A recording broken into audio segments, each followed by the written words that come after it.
When a man awakens, truly awakens, he is not greeted with clarity and peace. He is confronted with devastation. The walls of illusion he once clung to are shattered. The stories he was raised on, about fairness, love, loyalty, and justice, are exposed as fragile myths told by the weak to pacify the weak. He sees the smiles that once gave him comfort for what they truly are reveals to manipulate, to extract, to deceive. The awakening is not an elevation. It is a fall, a violent drop into the mud of reality where he sees the world not as it should be, but as it is. This is why he feels no motivation, because what once fueled him was not discipline. It was fantasy. He moved with energy not because he saw truth, but because he believed in lies. Lies about who would support him, who would love him unconditionally, who would recognize his hard work. He was told to be good, and good things would follow. He was told to be honest, and honesty would be rewarded. He followed the code of sheep, unaware that wolves rule the world. Now he sees, and now he cannot unsee. He sees the friends who vanished when he fell. He sees the lovers who cared only when he served a purpose. He sees the leaders who preach virtue yet operate in vice. And this vision does not inspire. It suffocates. He wonders what the point of striving is if everything is rigged, if no one is loyal, if effort means nothing in a game run by deceit. But this numbness, this void where motivation once lived, is not death, it is transition. His drive didn't vanish, it transformed. Before he chased approval. Now approval disgusts him. Before he wanted to belong. Now he recognizes that belonging comes at the cost of self-respect. He once found energy in the applause of others. Now he sees applause as a leash. The rules that once directed his ambition now repulse him. He cannot unlearn what he knows. He cannot return to sleep. Motivation fails after the awakening because it is rooted in emotion. And emotion is the first casualty of truth. When a man sees the world through the lens of harsh clarity, the things that once stirred his heart lose their grip. He is no longer moved by dreams sold to him in youth. He no longer craves the rewards handed out to obedient men. He doesn't want comfort. He wants control. And this shift is jarring because control is not given. It is taken, not through kindness, not through patience, but through cold strategy, through enduring silence, through becoming untouchable. What most men call motivation is nothing more than a drug. Dopamine wrapped in the disguise of ambition. It is not a commitment to action, but a craving for sensation. They chase the surge they feel when they are praised, the rush when someone believes in them, the thrill of posting their progress for admiration. This is not power, it is dependency. A man who moves only when he is stimulated is no different than a slave to his appetite. He thinks he is driven, but he is simply reacting to a hit of validation. When a man awakens, he begins to see this with cruel clarity. The excitement that once made him rise early, train hard, or chase goals suddenly disappears. He believes something is wrong with him. He believes he is broken. But what's broken is not him. It's the illusion he depended on. He no longer feels the artificial highs because he no longer believes the lies that created them. The praise he once sought now sounds hollow. The likes, the comments, the cheap admiration, it all feels empty. Why? Because he has stopped seeing it as reward and started seeing it as bait. The modern world breeds men to confuse motion with progress and stimulation with purpose. He is told to chase dreams, but what he's really chasing is the feeling of being seen, applauded, approved. He is raised to be addicted to noise, so when that noise stops, when he wakes up and silence enters, he panics. He thinks he's lost his fire, but what he's lost is the illusion that someone will hand him purpose. He finally sees that there is no one coming to cheer him on, and in that silence, he mistakes clarity for emptiness. Before the awakening, he trained when others watched. He worked when results came fast. He sacrificed when there was applause. Now, there is no one watching, and there is no applause. Just the grind, just the void. The men who break at this stage are those who were never truly committed. They were addicted to dopamine, not driven by discipline. Motivation is reactive. Discipline is sovereign. A man ruled by motivation is at the mercy of mood, weather, and opinion. A man led by discipline moves without need. He acts without being asked. He executes even when no one claps. When a man wakes up to the truth, he must strip himself of the addiction to being excited. He must replace thrill with structure, emotion with order, desire with law. Not the law of society, but the law of self, unshakable and brutal. He learns to rise not when he feels like it, but because he said he would. The world will no longer feed him the sweet rush he once craved. It offers nothing but silence. In that silence, most men fall, but a few, the rare few, understand that the silence is where the real game begins. After the awakening, when the veil is pulled back and the pleasant illusions are torn away, the first thing a man sees is not beauty. It is rot. He looks around and realizes that most of what he once admired is a performance. The charming smile, the warm embrace, the kind words, they are not gifts of sincerity, but calculated moves in a game of social survival. The world is not driven by truth or virtue. It is driven by self-interest, vanity, and the endless pursuit of advantage. And the moment he sees this, the spark he once called motivation vanishes. Because how can a man stay enthusiastic about a game he now knows is rigged? He begins to see people for what they are, not what they claim to be. Friends who once seemed loyal now reveal their true alignment. Fair weather allies who disappear the moment he stops serving their benefit. Lovers who once whispered promises now seem hollow, their affection conditional, their commitment fragile. Leaders he once followed are exposed as cowards hiding behind titles, selling morality while practicing manipulation. The man sees this, and what rises in him is not drive, it is contempt. He does not feel inspired. He feels betrayed, and this betrayal eats at the very core of what once pushed him forward. There is a particular sickness in seeing how many wear masks. How many people are actors playing roles? How often truth is buried under performance? The man now knows that in this world, appearances are currency. Those who win are not always the best, the strongest, or the most righteous. They are the most strategic, the most adaptable, the most willing to lie and charm and mislead. He sees that goodness, in isolation, is weakness, that honesty without power is a death sentence, that virtue, unguarded, invites vultures. This revelation does not excite him, it paralyzes him. Because now, the path ahead is not simple. It is not just about working hard or staying positive. It is about navigating a battlefield of manipulation where naivety is punished and sincerity is a liability. The old motivation, the one fueled by dreams and encouragement, has no place here. It burns out, leaving behind silence.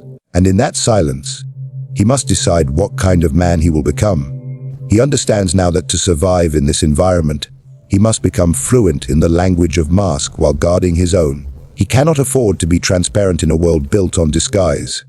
The game is ugly, and only those who accept its ugliness can move within it without being consumed. But to move within it, he must kill the part of himself that still hopes for fairness, for purity, for recognition.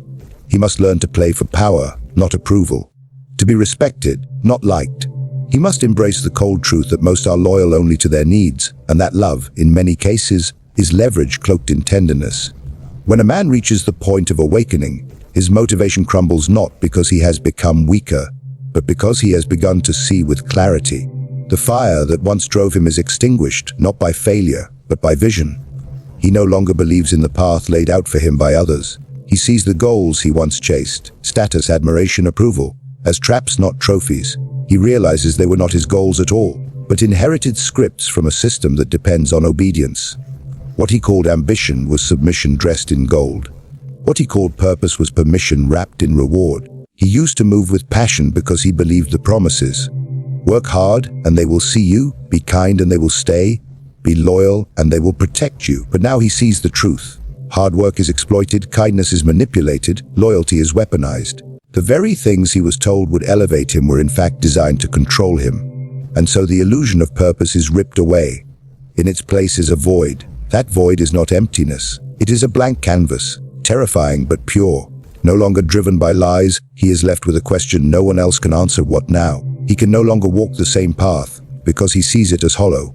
He can no longer seek the same validation, because he knows it is meaningless. This is not laziness. This is clarity, and clarity for a time feels like death. The death of dreams, the death of hope, the death of who he used to be. He is not unmotivated. He is unchained. And in the space where false purpose once lived, he must now forge something real. But forging is not the same as finding. It is not handed to him. It must be built with blood and steel. He must stop looking outward for reasons to act. There is no audience. There is no reward.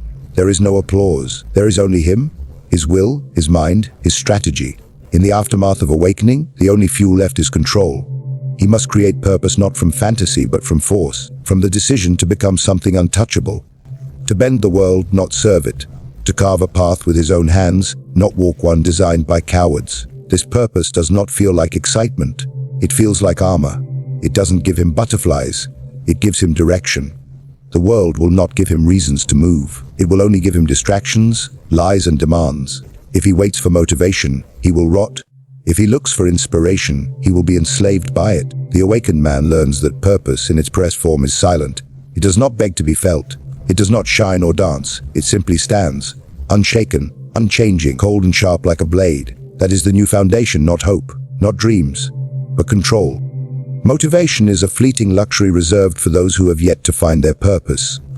It is the flickering flame that burns brightly only when conditions are perfect, only when the soul feels light enough to carry ambition. But once you have truly awakened, once the veil has been lifted and you see the world in its raw, unfiltered state, you realize that waiting for motivation is a fatal weakness. Motivation is for the lost, the uncertain, the undisciplined. True power belongs to those who do not depend on feeling ready, who do not seek permission from their own emotions to act. Discipline is the fortress of the found. It is the cold, unyielding engine that drives men and women beyond the need for motivation. While motivation can be stolen by doubt, by distraction, or by despair, discipline remains steadfast. It does not fluctuate with the tides of emotion or circumstance. Discipline commands action when motivation has fled. It is the force that keeps you moving when the world is against you, when your mind screams for rest, when every instinct urges surrender. To rely on motivation is to build a castle on sand. To embrace discipline is to forge an empire on stone. You must understand that waiting to feel ready is the greatest illusion that keeps men chained. The world does not wait for the perfect moment or the inspired heart. Simply withdraw. It only respects those who move, those who endure, those who grind relentlessly toward their goals regardless of how they feel inside. The difference between those who win and those who falter is motion. Consistent, unwavering motion. When motivation vanishes, discipline takes its place. When desire dims, duty burns brighter. This is not a call to abandon passion, but a command to harness it with ruthless control. Passion without discipline is a fire that consumes without purpose. Discipline without passion is a cold march without soul. The awakened must blend both, forging a will that does not waver in the face of hardship. You do not wait for your heart to beat faster or your spirit to rise. You force your limbs to move, your mind to focus, your actions to align with your vision. Motion is the lifeblood of success, and without it, knowledge and awakening are meaningless. Those who wait for motivation are trapped in a cycle of procrastination disguised as reflection. They believe that when the stars align, when they feel inspired, they will begin their conquest. But inspiration is unreliable.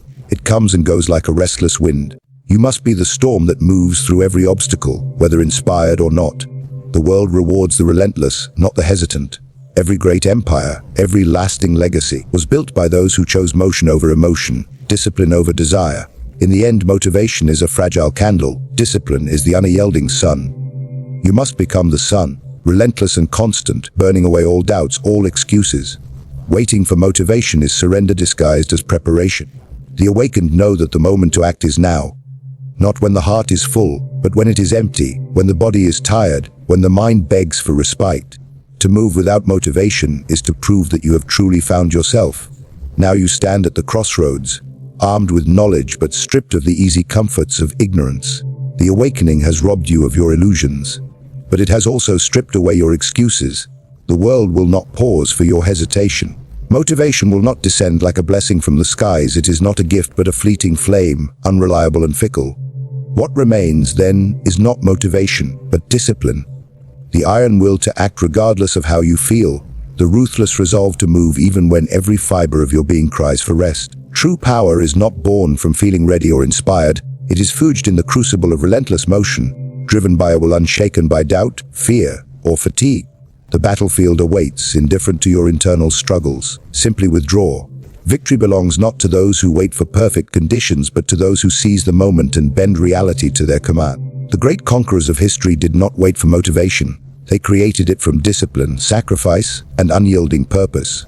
Remember, your emotions are tools, not masters. Your awareness is a weapon, not a chain. The war will rage on with or without your consent, and the choice is yours. And will you be a spectator, forever trapped in paralysis and despair? Or will you rise, harness your fire, and march forward with the unbreakable will of the awakened? The moment to act is now. Not when the heart is full, but precisely when it is empty. Not when motivation floods your veins, but when it has fled, leaving only cold, disciplined resolve. This is the path of the truly awakened, the path from insight to conquest, from knowledge to dominion. Moves, conquer,